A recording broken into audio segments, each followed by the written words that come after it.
This Coast to Coast Entertainment Network program is brought to you by Beside Me Bracelets. Our bracelets are handmade for any occasion. Use the promo code Coast to Coast for 15% off. Visit their website at besideme.com. Suzanne's Paparazzi Jewelry. With 24-hour shopping available, use the code 160920 and show her some love, like she showed us. Reaper Apparel Company, a commitment to live your most authentic way every single day. Visit reaperapparelco.com for more information and a look at all of their apparel offerings. And by Good Day Embroidery, your local source for custom embroidery, screen printing, and more. Log on to gooddayembroidery.com for more information. Hey, what's going on? Welcome to Coast to Coast Entertainment Network. I am Ace, and you're watching another episode of Sports Minute. Tonight, we have actually a very good crew with us tonight, starting out with that man, the professor of C2C, Mr. Callan McClurg. How are you doing tonight, my man? I'm doing great, Ace. Great to see everybody. I know it's been a while. Life and scheduling taking everyone in a million different directions, but always good to hop on and talk some sports on a nice Wednesday night. Would have been a night a lot better if the Pods won tonight, but you know what? Just take care of business on Friday. Absolutely. And then, of course, we have that man that we call Mr. Crispy Bacon. Crispy Bacon, how are you doing tonight, my man? I'm doing good. Glad to be back on and ready to talk sports. All right. And then, of course, two people that we never have here, but they're making appearances tonight. We'll start out with the Sarge. Mr. Theater, how you doing tonight, my man? Arrgh, it's Pirate Day. I'm Arrgh. good.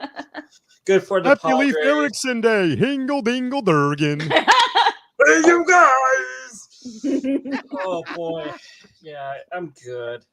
All right. And then, of course, we have Christy. How are you doing tonight? Doing good. Ready to talk sports and ready to have some fun. I love it. Well, the first topic I brought up because I thought it would just be kind of a fun topic to talk about, because this is a topic that has been debated for probably a long time. Well, the first topic we have anyways. Mom, make me a sandwich. Hold on.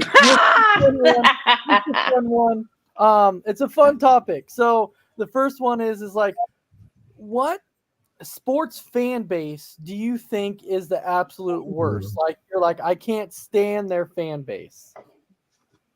So Just in general or any era? No, just in general, like for whatever reasons why.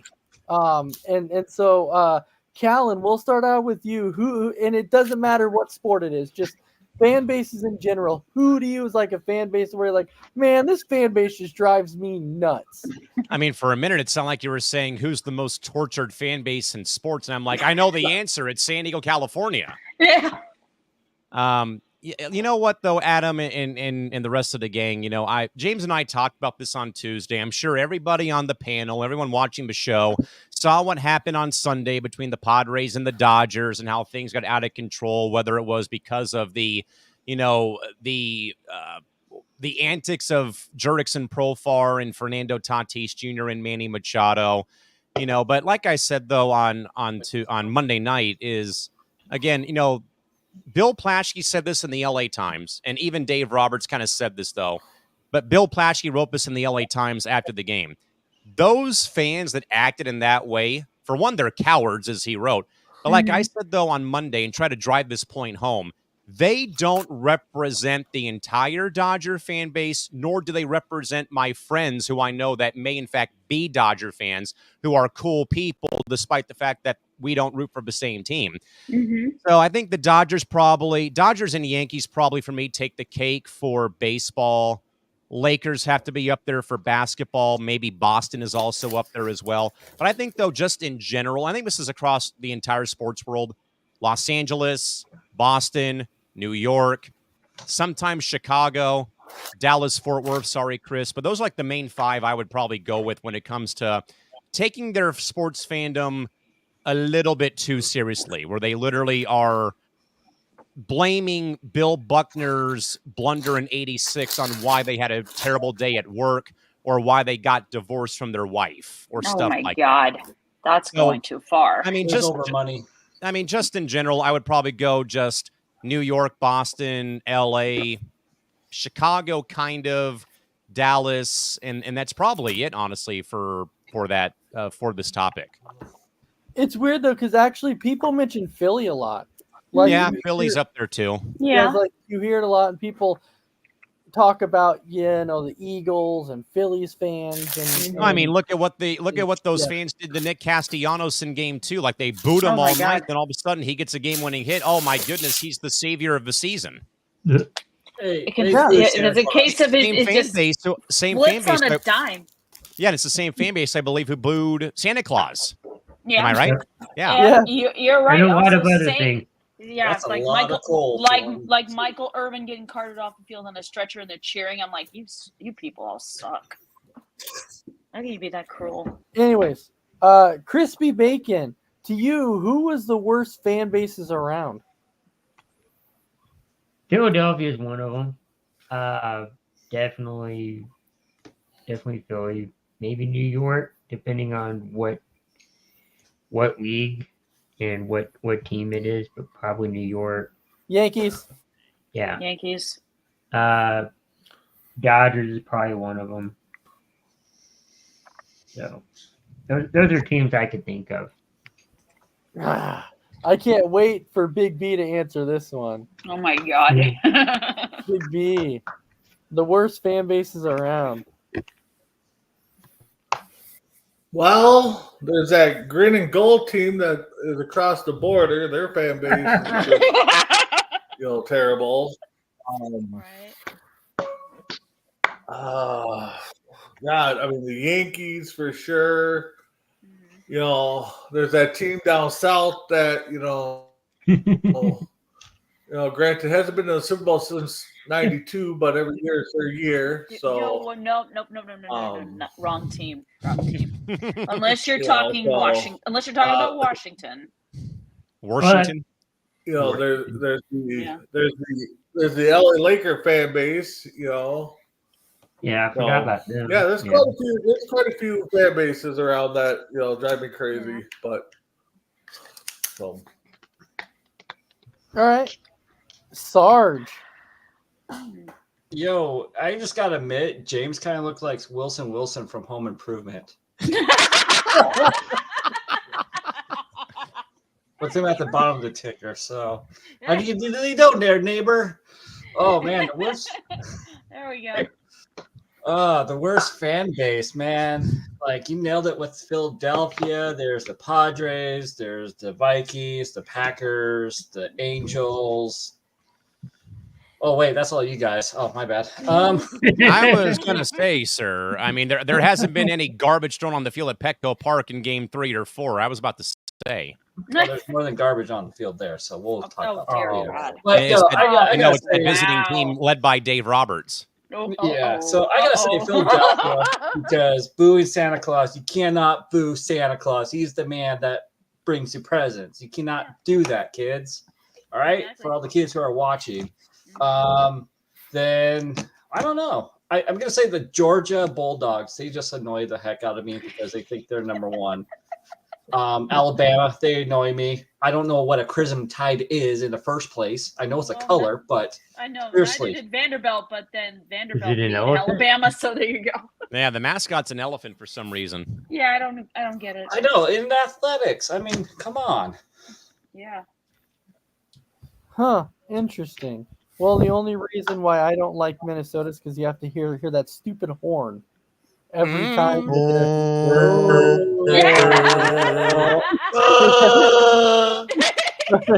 So, Christy, did you have an answer for worst fan bases? Well, I got about a couple of them. One is Philadelphia. Obvious reasons. You don't boo Santa Claus and you don't boo an opposing player getting carted off the field on a stretcher. And the other one is, and I don't mean to say Philadelphia because I do have a friend who's an Eagles fan. I'm sorry, by the way. New York, the Yankees. Apologies to everyone in my family who roots for the Yankees, but oh Ouch. dear God. Oh dear God. No. No. Annoying. All right, You root for them James. to lose. Always. Is James there? There he is. Yeah, I'm right here. Okay. The worst fan bases. New York, obviously. Not really the Mets, but it's the Yankee fans that ruin it for me. Mm-hmm. Everybody else is fine there. I think the Ranger fan base is, and we were talking about this on C2C at night, where it's like, hey, that fan base has been waiting for a Stanley Cup for 30 plus years, and it'd be cool if they got it. Yeah. And Jets, I know have bad fans. Giants do too, but their teams are bad. Snowballs. And Bills fans are cool. I've never met a bad Bill fan ever. Until they jump off the table. Bills Mafia! But I would actually do that though. I would do that. Yeah, Philly fans have always been bad. They eat crap. They go on the polls in the city in 2018 or whatever it was. LA fans, I think, showed it, on Sunday. Laker fans are like that. The Dodger fans are like that. So they're pretty bad. Chicago fans, I guess, can be, but toward their own. You always see Cubs and White Sox fans fighting each other when they play each other. Bears fans are usually harsh on their team, but that's okay. Yeah. Especially the White Sox fans too, but they have a reason to. And I can't really think of anybody. I guess the other ones maybe would be Miami, just because they show up when their teams win. Like you saw that with the Panthers last season in NHL. But if they don't win, like you see them with the Heat, they usually leave, or they show up and they leave early or something. And if the Dolphins play, I'm wanting to see their attendance now since they're starting to lose. Other from that, I don't know anybody. I mean, well, we know Dallas Cowboy fans are just, except for Chris and Christy. Yeah, that's debatable. Oh, come on now. Sure. Super Bowl. I'm just playing. No, they don't believe that they could win the Super Bowl every year. They don't think it, and they too are okay. But anybody, look, we're more realistic Cowboys fans here. That's what I meant to say. I like that. We'll get there at some point, just not. So right anybody, not now. Anybody who's a Yankee fan, Yankee, Cowboy, and Laker fan, like all together, those are the people you want to avoid in any city. Don't forget about the Taylor Swift fans. You mean Chiefs? Oh God, no! No! That's what they're called. No! I thought we were going to go without the influx of Swifties infiltrating Chiefs Kingdom. Oh boy!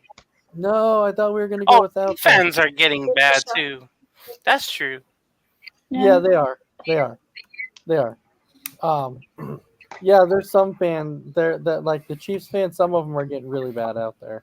It's like Independence Day when the ship comes in. Oh no! All right. So after that, I can't think of anybody else. So. Yeah. Half the sports league. 49er fans have been awful lately. Yeah. Yeah. James, I'm just thinking of just the worst, annoying fan bases, and the 49ers are one of them. James he's just doing one giant roast on like all the fan bases. Every one of them. Just one giant roast. But if you're looking for most tortured fan base in professional sports, San Diego, California, Buffalo, New York, and Minnesota. Yep. And we can't forget about the fan base that root for Randy Orton in wrestling. Minnesota might climb out of the lack of championships, Oh, no. maybe. Well, because the Minnesota Lynx are facing the New York Liberty in the WNBA finals, so Cleveland has been that pretty might help. tortured. Yeah. but Yeah. they won though in 2016. Like I'm talking about like since 1963, 1948, Oh, yeah, with 1991. the Vikings, maybe. I don't know. No. Hey, don't All talk right. about them. I get it. Anyway, Don't jinx all it. right, Hey, anyway. hey, I like Justin Jefferson. Come on now. So, moving on to our next Moving topic. on. It's everybody's favorite guy. So, Oh. hold on. Oh my God. I know there's a reason for this, though. There's a reason for this, and the reason I brought this topic up is because Oh, I can't wait. God. today he mentioned that he went on this giant rant and said that he thinks it's stupid that during an exhibition game, during a preseason game, that his Lakers have to go fly to Milwaukee and go play a preseason game in Milwaukee. What? So, Well, and he dropped some explicitives and said he thinks it's a bunch of crap that they have to fly to Milwaukee to play in a preseason game. Well, So, Callan, I'll start out with you. What's your thoughts on this to where LeBron's upset because they have to go fly to Milwaukee?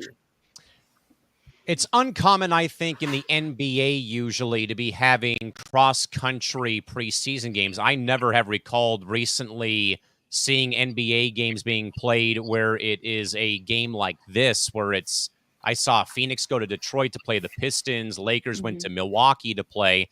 And I think it's a weird thing because you never really see it. Like I'm always used though in the NHL, you have like your one-off preseason game where you might play a team from another division, or like the Kings played the Bruins in Quebec City, Quebec, to kind of like maybe test the market to kind of see if the NHL fan base is still there for a potential expansion team going back to Quebec after the Nordiques went to Colorado in 96, I want to say. So it's uncommon for me, at least, seeing a cross-country trip being taken in the middle of the preseason. Again, I know that the Suns did that. The Nets have done that. But then again, the Nets are owned by a San Diego-based owner who they always come out here for training camps. They were already in town to play the Clippers and play the Lakers eventually as time goes on. And I kind of get LeBron's point of like, this doesn't happen all the time when it boils down to, the cross-country travel already going from LA to Milwaukee. At the end of the day, though, you got to play on the schedule. I mean, he literally could have just sat out the preseason game because it's like you're going back there at the end of October to play in Cleveland and play in Indiana, I want to say. But it is, though, uncharted territory because again, like I said, I'm mainly used to like the Anaheim Ducks playing the Kings, San Jose, Vegas, maybe Colorado, maybe Utah in the preseason, where you don't really leave your time zone to do preseason games. But with the NBA kind of in a way doing this now is a little puzzling, but you should be able to should be able to play through it regardless if it's preseason or not. But it is what it is with LeBron and the Lakers, and their expectations are going to be that they're going to be probably be a playing team again, and Bronny won't probably be on the NBA roster. He'll be with the South Bay Lakers all season, probably to develop and get himself in actual game shape, playing against grown men and not college kids. But I get LeBron's point, but it's reaching for straws because it's a preseason game. If you don't want to play, you can sit out. Like, is it that big of a deal? Yeah. Yeah, and that was my point too. Is like you kind of know what you signed up for, and if they choose to do that, just go with it or just don't go. Yeah, exactly. So Tim or Sarge, I'll go to you. What is your thoughts on this? First, Michael Jordan let himself go. Man, he looks different. I'm going to say this, man. It's got to be the beard. I know. I'm going to say this. Stop complaining. You're getting paid millions of dollars to play, so stop complaining. Look, you're also like teams are also going cross country or across the world to play a game in a different country. Like literally, yeah.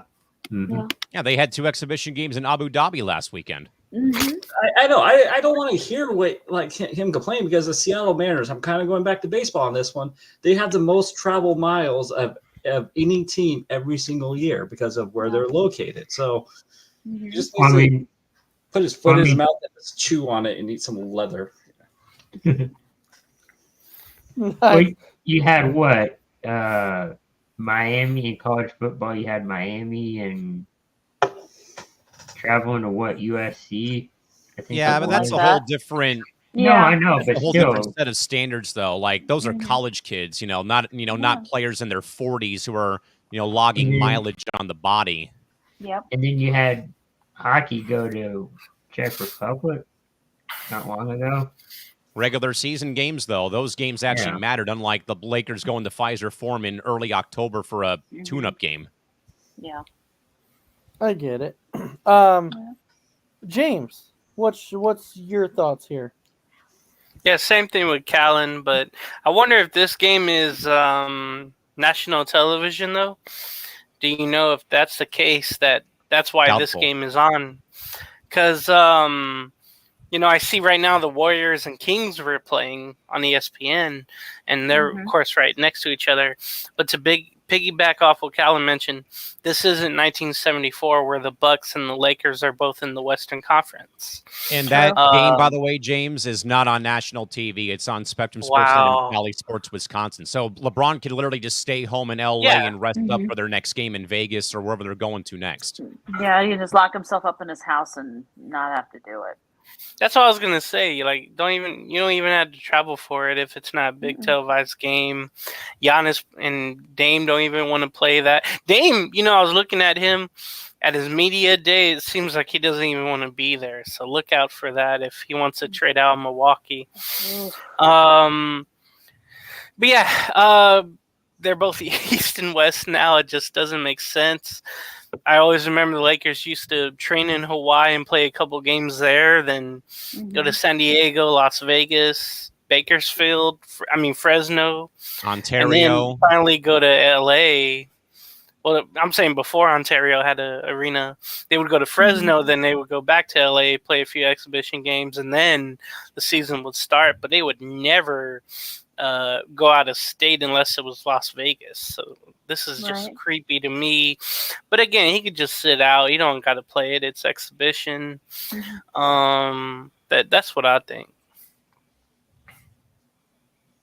Yeah, and I 100. My biggest thing is like, if you have a gripe about it, why do you make it public? That's because he has to.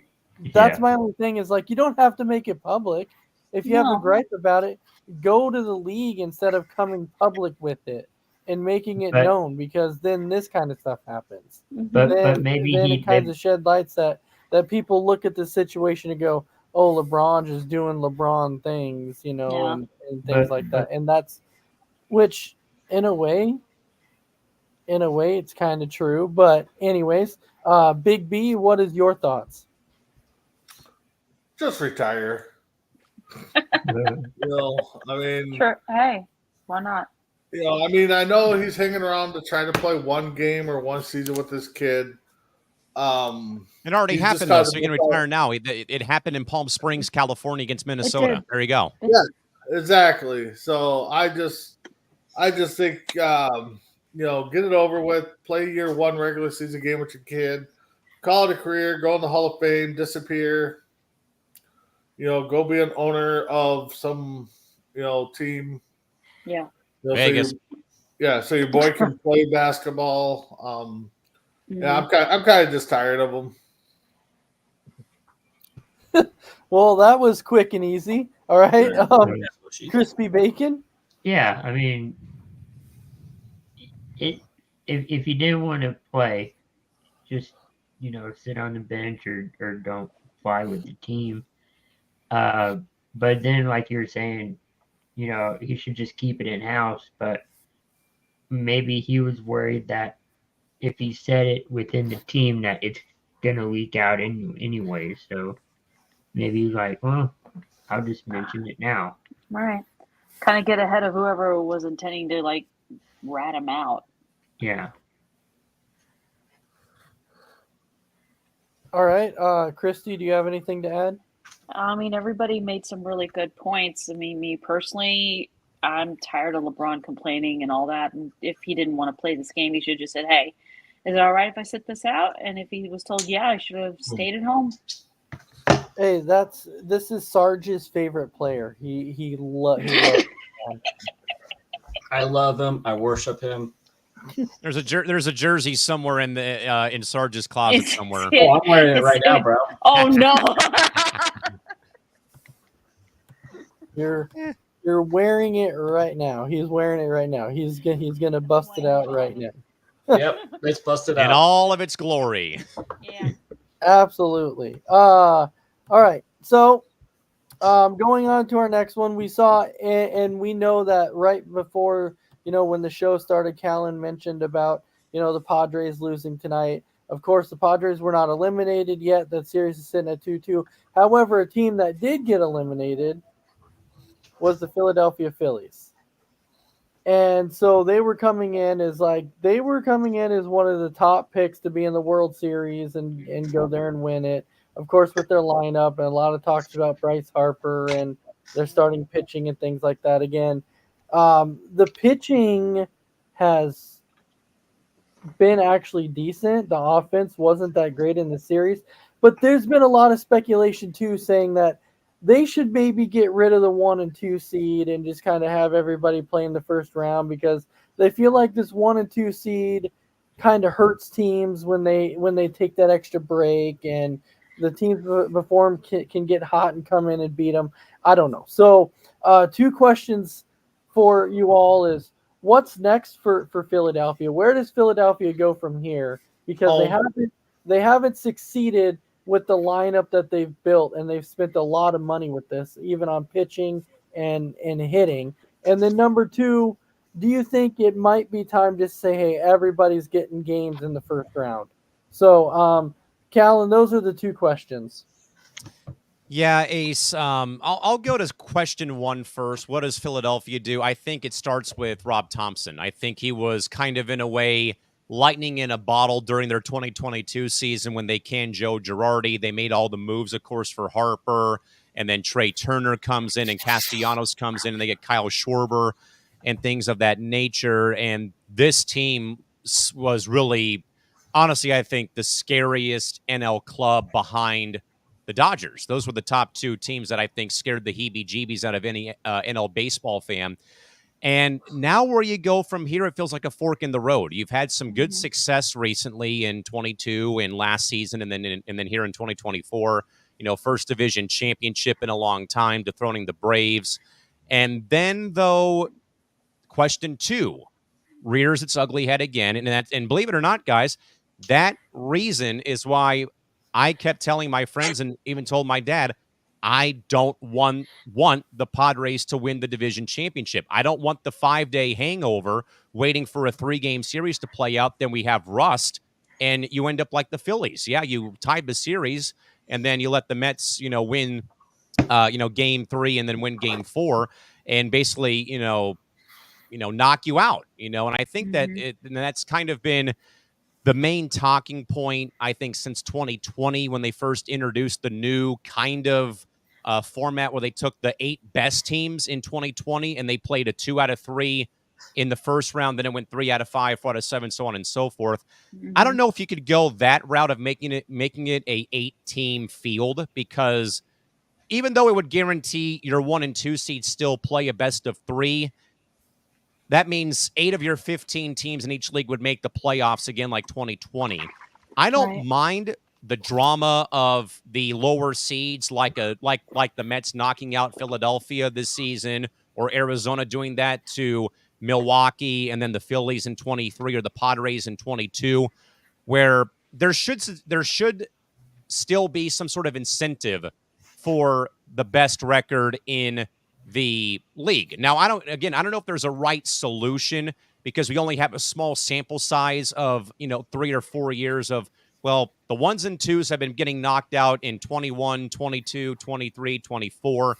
I'd have to see maybe 1 more season, 2 more seasons to see if the data actually proves that the 1 and 2 seeds are at a disadvantage with the bye. Then I would believe that you would have to maybe look at a, like the NFL, you go 7 teams and you just get the top overall league champion or number 1 seed, the bye. You have, 2 plays 7, 3 plays 6, 4 plays 5. Or do you bite the bullet and be like the NHL and go 8 teams, and make it 1 through, 1 versus 8, 2 versus 7, just to guarantee that everyone can still play without a 3 to 5 day break, where it's proven so far that data appears to be showing you don't have to win the division championship to get to the World Series. Ask Arizona, ask Philadelphia a couple years ago, ask any other team who's made, Texas last season got in and they were a wild card. So I want at least 2 more years of data and 2 more years of this current format. I think it does add drama, as we saw this year, like the Mets coming out of nowhere and leapfrogging over Arizona, the Braves, falling from the division lead down to the wild card, Yankees and Orioles, Padres, Dodgers. There was a lot of drama surrounding the top seeds, but now that we've had the 3 seed, Houston and Milwaukee, both get knocked out by the number 6 seed, we have also seen the number 1 NL seed get knocked out. I think the next year or 2 becomes a very big factor with what they will do for the playoffs. And I don't know if you go 7 teams, you go 8 teams. Again, you say, well, 8 teams, man, half the league's getting in. I'm like, but at the end of the day, though, if it keeps everybody like in a rhythm and flow, where other than the All-Star break, when else does a team have 5 days off to, from playing baseball? It's a game that is played every single day, minus your travel days on Mondays and Thursdays and maybe Wednesdays. But I'd be for a 7-team or 8-team tournament for the NL postseason. I would probably go back and revert to the COVID season. I'd go top 8 teams make it, or like the top 2 teams from each division make it, and that would be perfect. I think you would have each division winner, and then you would guarantee at least the number 2 team gets in, maybe the top 3 from all the leagues get in, or each division gets in. But man, I do like the current format just because of the drama that we saw at the end of the regular season and what we have seen with this new format. But now you're kind of wondering about, with the NHL or the NFL going the route of the 7-team field, the NBA adding the play-in tournament. I don't want that to come into play whatsoever. That's just adding more and more mileage. You'd have to really drastically cut the regular season back if you did a MLB play-in tournament like the NBA does.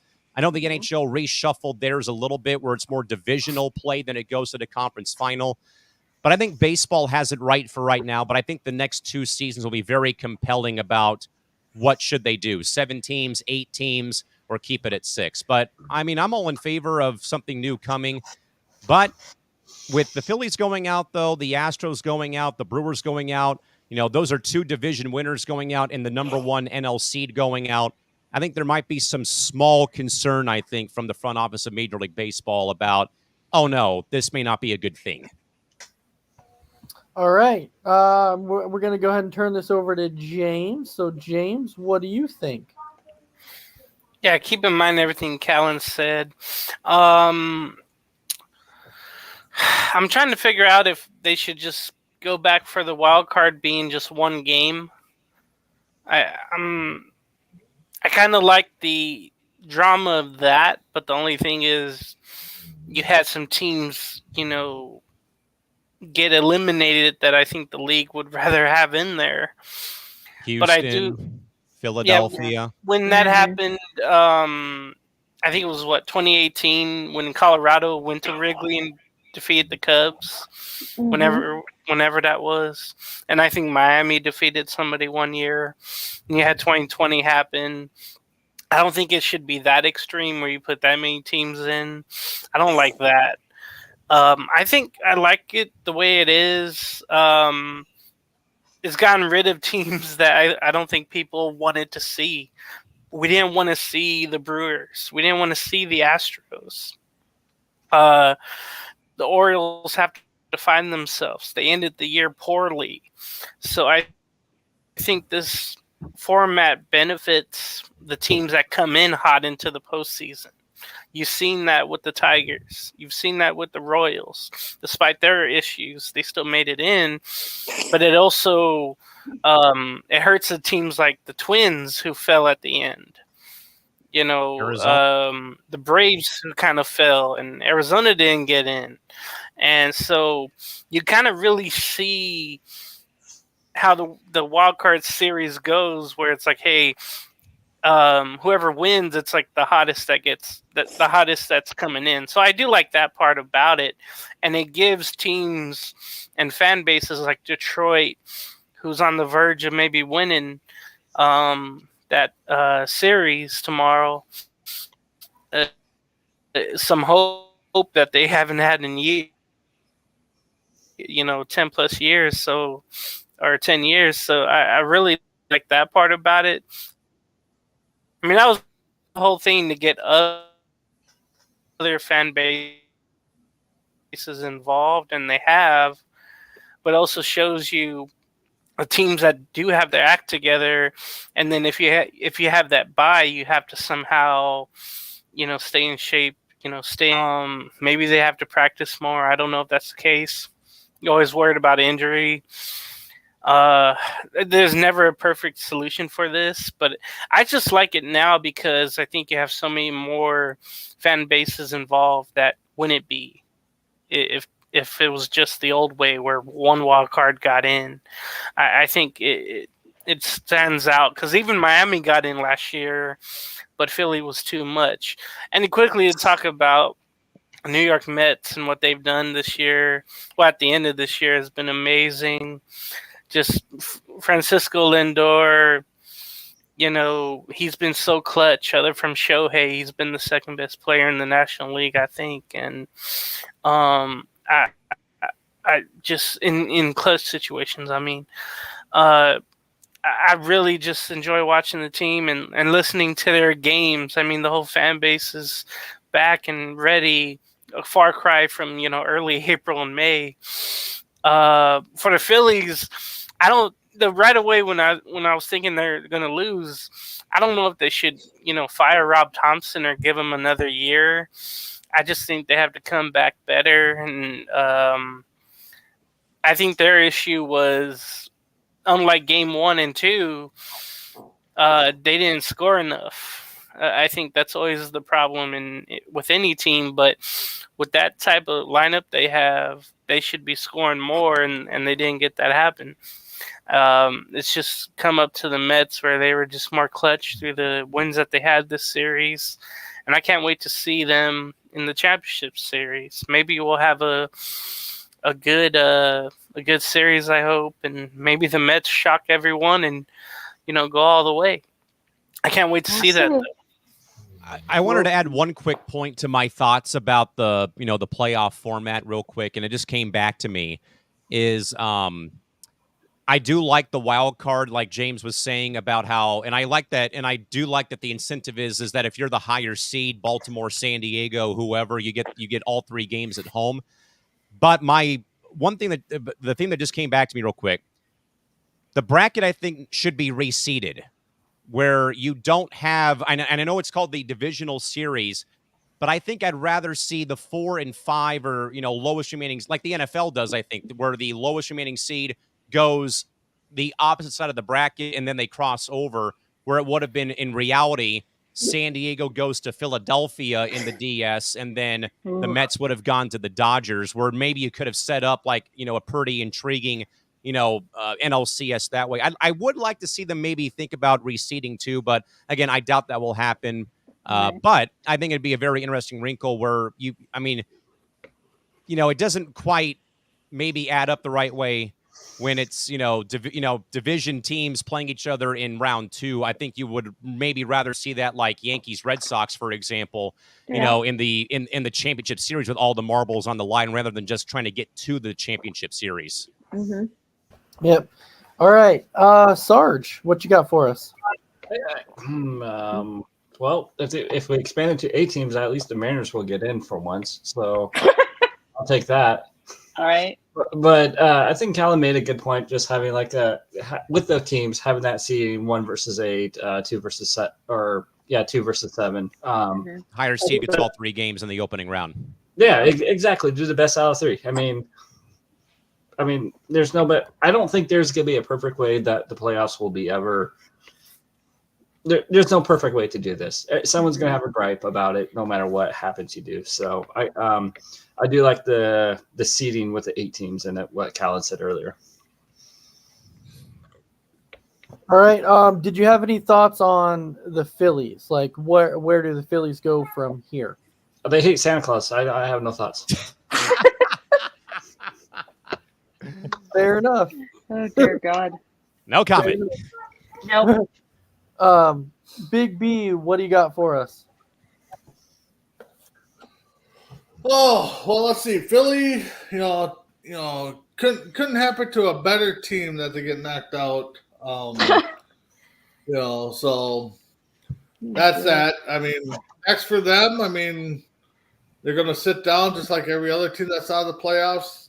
Look what went right, look what went wrong, and try to rebuild, reload. And we know teams like that are going to do that. So we'll see what happens there. As far as the playoffs go, I don't know. There's no right or wrong answer right now. I mean, yeah, the first couple seeds get a bye. I don't know. Maybe they, do a Callan said, expand the playoffs, but then, or maybe they do a, in season, or end of the year tournament where in September they started, and then the 6 teams left are in the playoffs. I don't know. I just baseball wants it all, but just don't have the answers right now. I don't think. Yeah, I think though, if you went the route of the play-in tournament like the NBA, you'd have to cut the regular season back by at least 8, 10, 12, maybe 10 games at that rate. Oh yeah. Yeah, and if you do that, you could have a chance to like a last place team actually sneaking into the playoffs. Yeah, it's true.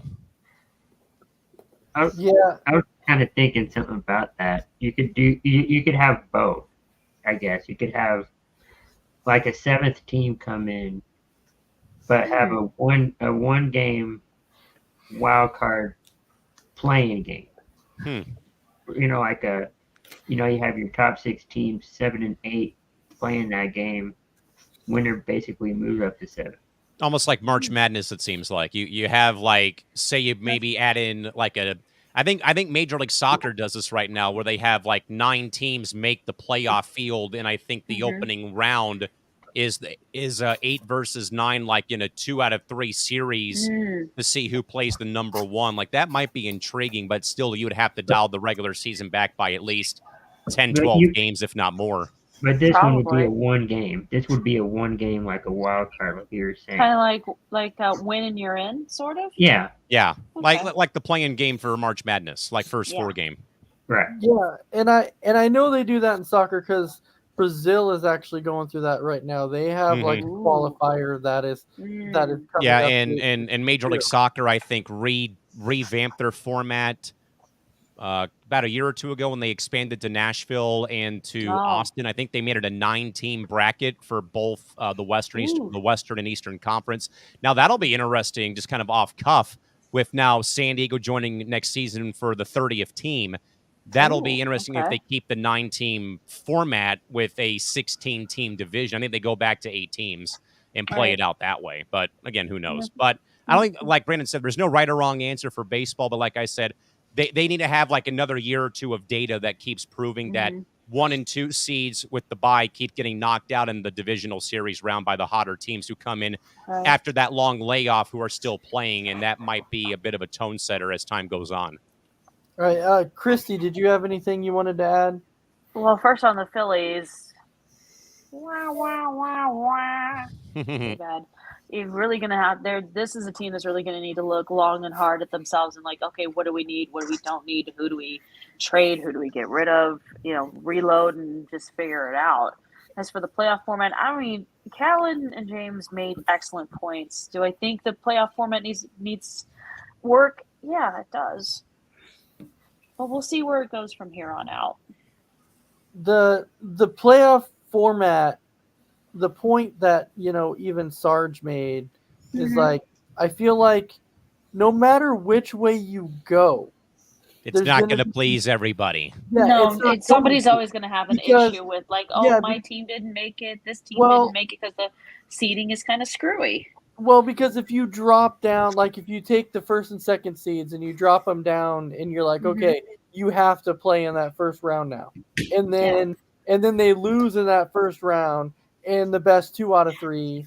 Then all of a sudden they go, well, that's not fair. We had the best record, so therefore we shouldn't have had to play in the first round. Yeah, We case in should've got point, look that at all bye. the drama that the NFL's had before they made it a 7-team, format, that, teams were, questioning that and stuff. And I really think a 7-team could be intriguing for Major League Baseball because you're Probably. only giving incentive to the top seed, the Yeah. number one. So Philadelphia would have had the benefit of playing the Dodgers or Yep. Arizona in Mhm. round 1, because I think the D-backs finished in the 7th spot on the outside looking in.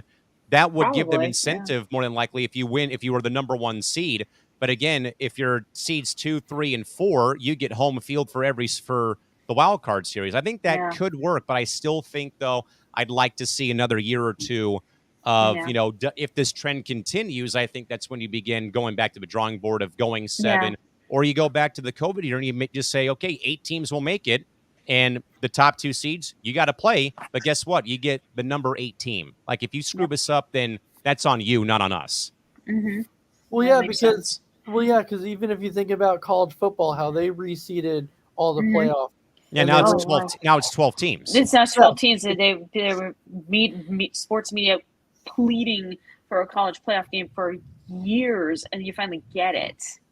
And there's still some that are still not happy about it. Yeah, because now they're upset about the number of bids going to Exactly. conference champions and then the group of 4 schools.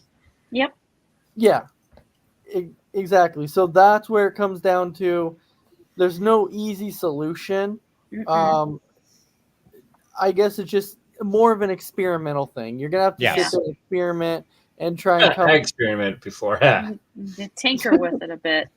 and try and come up with the best you can. But really, Mhm. there in the end, there really is no actual 100% guaranteed Yeah, answer. there's never, like I always say this about the CFP, there's never going to be a perfect playoff that will appease me, Chris, Adam, Brandon, Sarge, Christy, James. That's kind of what the sport is. You're I mean, wrong. for all that I know, it You could be the are king wrong of on that.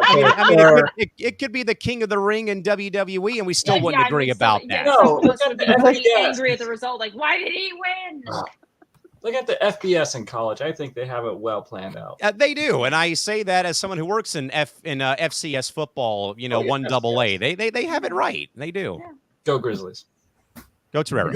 Go Grizzlies. I like that. I like that. All right. So going into our next one, the WNBA playoffs 24 here. Mhm.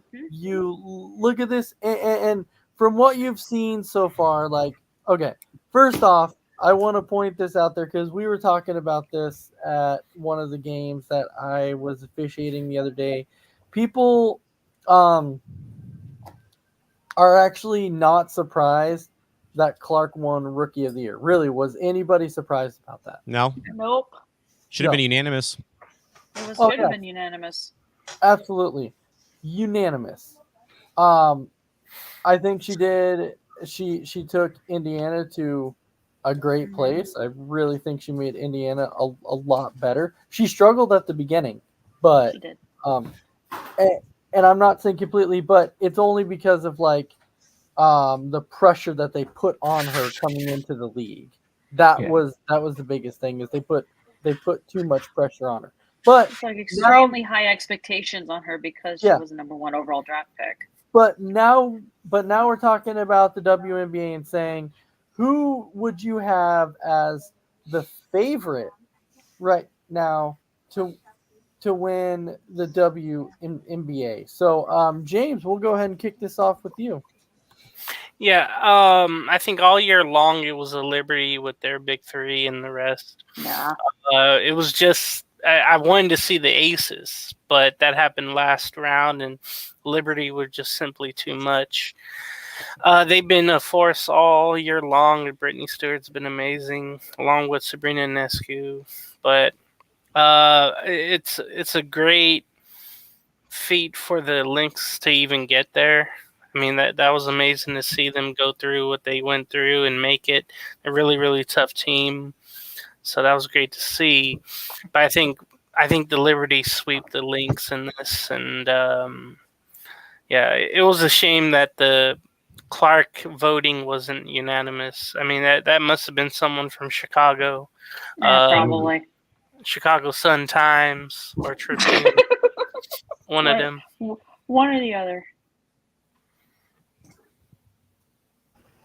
Oh, is that it for James? Okay, that was fast. All right. Callan, who would be the favorite right now? Man, it's tough to really think because Minnesota's coming in hot, and then New York is trying to, is back in the finals for a second straight season and trying to get off the schneid here. They've been in the finals, at least 4 times in club history, never got the job done. They've been beat at the buzzer by LA in 2002. I believe when Nikki Teasley beat the buzzer, they got beat by the Comets a couple times, even after Teresa Witherspoon had the famed shot at Compact Center. Then they got beat last year on a very much fumbled offensive breakdown that they had at the very end that could have tied or won the game last season. I think though they've learned from those mistakes that they were making this past in 2023. Everyone's been healthy. Sabrina Ionescu is an absolute beast out there, along with Brianna Stewart, Benijah Laney, their cast and crew.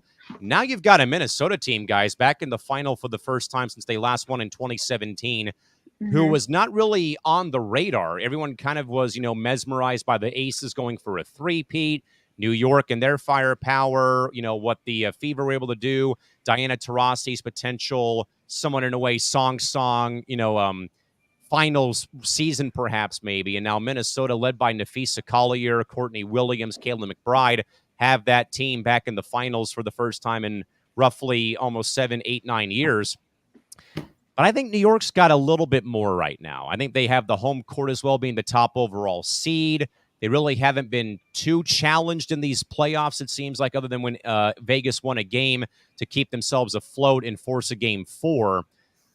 But I think, though, that Vegas or that New York just has, a bit more firepower. I love Collier's game. I love what McBride brings with her three-point shooting and Courtney Williams' tenacity. But I think that the shooting of Ionescu, the shooting of Stewart, the playmaking ability of Courtney Vandersloot, I really think that New York has the edge, but it's not a very big edge over Minnesota.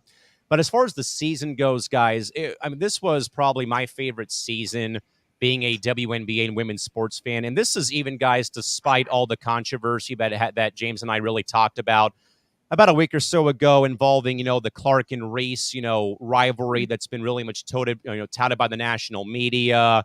And, Clark and Reese have had to come out plenty of times saying that, we don't hate each other. Can we please stop with this, false narrative that, Angel and I aren't cool? Yes, we are competitive on the floor, but you don't see how we are, though, with each other away from the basketball court or the courts of play. I think it was just spurred on, though, by a bunch of the new fans.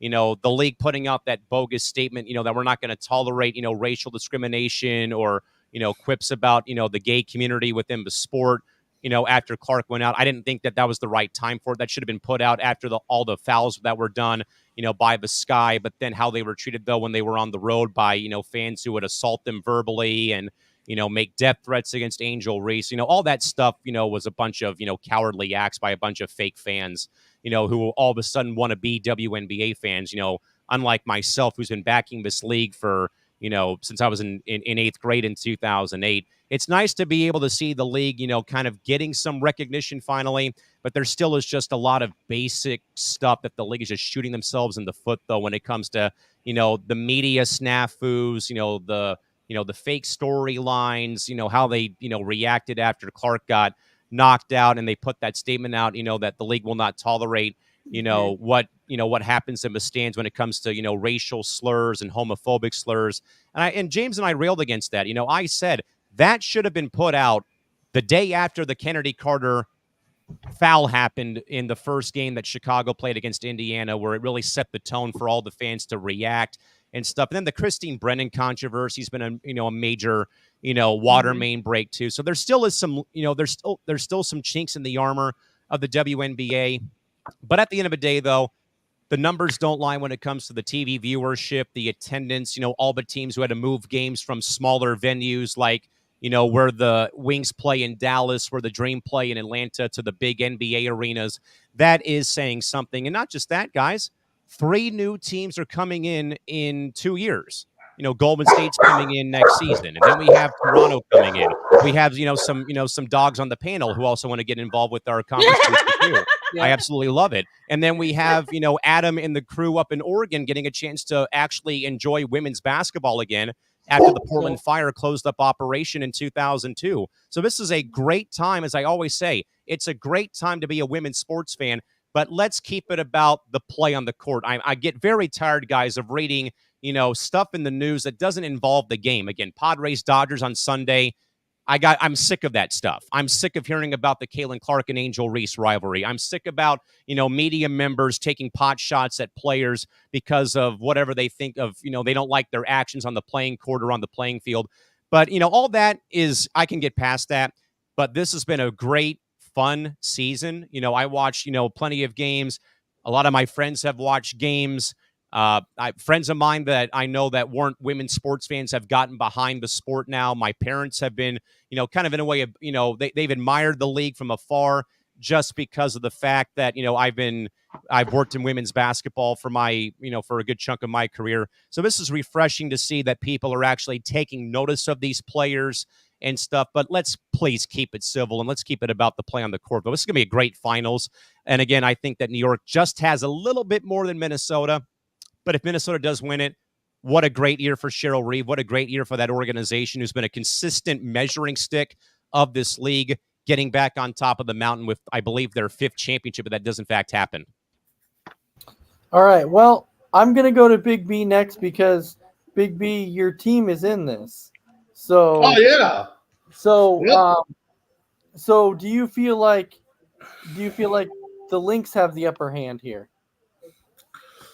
Man, it's tough because, watching from, just the few games that are on TV, following the statistics, they started off slow. They got hot. They beat the Liberty in the midseason tournament to get the cup there. So do they have the upper hand? I would say a little bit. I mean, I kind of wish the other teams in Minnesota would take notice of what happened over the last, seeing the women's hockey team bring home the cup. The Lynx are playing in the finals. The Minnesota men's teams hasn't done nothing since '91. So, but it'll be a good finals. I hope Minnesota takes it. I'm not going to be upset that if they don't. I mean, hopefully it's not a sweep like James said. Hopefully it is a competitive series. I mean, that's always good when you get down to the final 2. You want it to be competitive. You don't want it to be a blowout all the time. So, but of course, I'm going to be behind the Lynx, and hopefully we're talking about another championship in Minnesota. All right, Sarge. I think. Oh boy, I forgot the playoffs were going. To be honest with you, I mean, heck, Minnesota doesn't win very many championships, so I'm going to think Minnesota's going to win it. Got your back, B. There you go. All right, Christy. Well, someone who supported the league since the beginning, I'm going to go with New York. I mean, been to the finals 4 times, I think. This is the 5th time. They need to get off the schneid here. And you have players like Brianna Stewart and Sabrina Ionescu there. I don't think they can lose. But I do think this is going to be a very competitive finals. Going to be very competitive. There's star talent across the board, and I think this is the best thing for the league is that you have the number 1 seed playing a 4 seed, 5 seed Minnesota team, and New York's got home court. The fan base has bought into the Liberty since Joe Tsai bought the club from the Dolans and moved them to Brooklyn out of Westchester, New York. And it's mainly more the fact New York, you got to get off the schneid here. Every team. Yeah, exactly. The remaining teams who came in '97 all have won a ring except for you. Like, you got to pick up the pace here, and it kind of feels like it's New York's time. But it's like either way, it's like Yeah. It's like join the plethora of New York teams that have been winning championships since you've been in existence. Yeah, regardless of, it's going to be a great final, and I think the Yeah. league is going to see some great viewership numbers, though, when they do, in fact, get released after Game 1 is over and after the series concludes. Oh, yeah. All right, Crispy Bacon, did you have anything to add? Yeah, no. Hopefully, Minnesota takes it. Rooting for, for them to win their first, championship, and hopefully they pull it off. All right, so we are at that mark now, where we are at that hour mark. So we're going to go ahead and give our final thoughts for the evening here. So we'll go ahead and start out with Callan. Your final thoughts for the evening?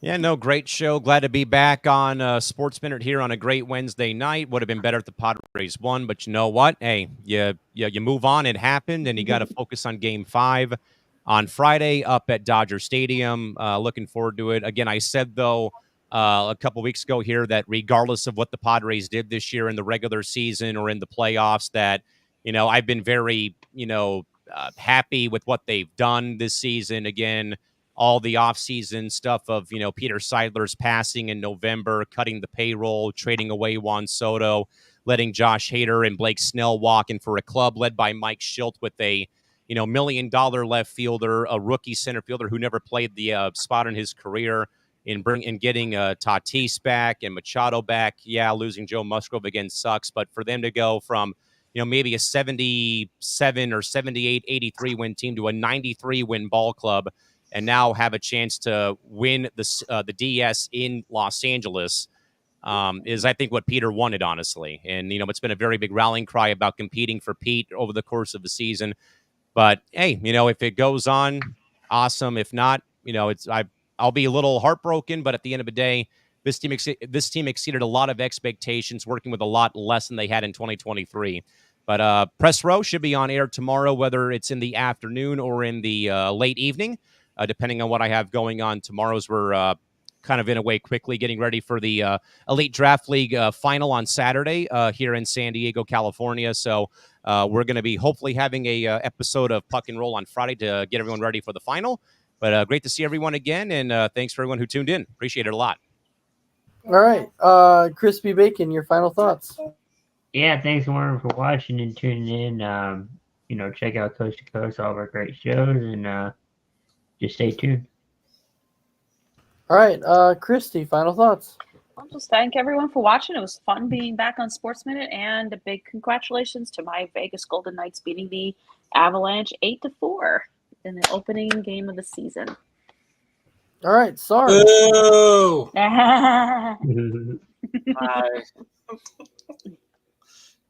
Who? Sarge, you got any final thoughts for us? Oh, yeah. I just want to wish J-Mac, our bearded one, a happy birthday. It's his birthday. It was yesterday, wasn't it? I think so, yeah. I don't know. It was either yesterday or today. It was yesterday. Okay. So I'm getting up there in age. I'm not remembering a lot of stuff lately. So just thanks for watching. It was fun to come on. And I am actually rooting for the Padres in this one. So, yeah. Good talk, guys. I'm right there with you. All right, Big B, final thought. So it's always good to chat with everybody. Good luck to the Padres. Wishes out there for everybody in Florida. Hopefully they're safe. See y'all next time. Yes, thoughts and prayers to everybody in Florida. The videos are very disheartening. Fox Sports shared the video of Tropicana Field's roof being basically ripped in half. Oh, my God. Hoping and praying for the best for all my friends who are down there. One of my great TV friends, Nick Cruz, who's at Florida Atlantic University. Hopefully that everyone down there staying safe and whatnot. And, hey, we will get through it, and we will rebuild. All right. So, thank you, everybody, for watching. And we definitely appreciate it. And tomorrow night, the plan is to have another episode of Kicking It, so hopefully people can join for that. So, all right, thank you for watching, and we'll see you next time for another episode of Sports Minute. Have a good night. Good night. Peace.